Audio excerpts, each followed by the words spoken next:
Germany will have to choose their next chancellor and parliament, but the ramifications are wider than that. Germany leads the political winds of the EU, and an upset in German politics can push the Union at a time that they are facing Euroscepticism from member states, Britain's exit, and the pressure of mass migration. Just who's in the running right now, and what are their odds?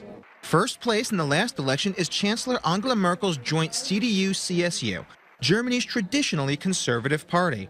They want to keep Germany integrated with the EU and NATO.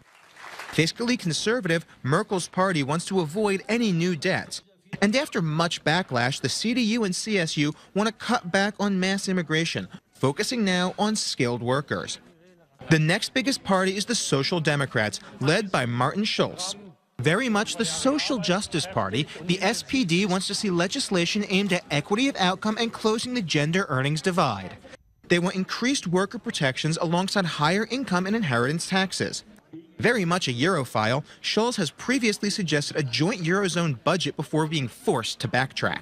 Germany's big surprise is hovering at third place in the polls, though, and will very likely make its way into parliament for the first time.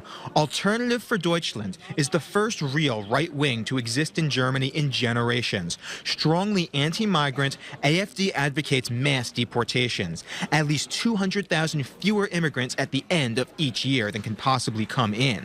The party is strongly anti-EU and wants to see a vote to remove Germany from the Union. Even at third place, they have very little projected power. They have refused to enter a coalition with any mainstream party, and the mainstream parties feel the exact same way. The Free Democratic Party is trying to make a comeback after a staggering fall from grace in the last election, where they were pushed out of parliament altogether. The Green Party is next. Environment first is the unofficial party motto. The Greens want to close the last of Germany's coal power plants and tackle global climate change, saying that will ease mass migration. Die Linke was born from the ideological remains of Germany's Communist Party. They want to see a 75% income tax on top earners to fund kindergarten through university education for all Germans and migrants. On the topic of migrants, Die Linke would like to cease all deportations and let in anybody in need. Even now, the German vote is being counted.